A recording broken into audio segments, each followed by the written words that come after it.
Mais abelha. Olha aí, Guilherme. Como é que tá aí? Olha, peguei bem. Olha. Olha, deixa ela bem. Vamos levar ela assim, desse jeito, né? Tá. Então, e pra lá. Tem mais uma só agora.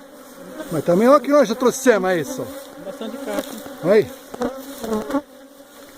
Foi com o extrator que a gente trazeu, porque aqui só de extrator. Uma rodinha pintada, já cheio de lama, né? Olha aí. Pense, quem tem um apiário desse aqui? Só nós aqui.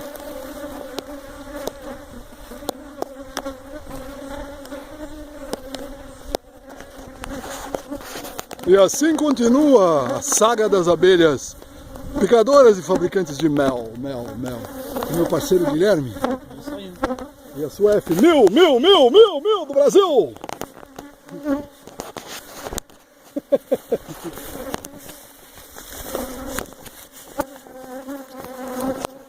Acho que agora não para de fazer mais.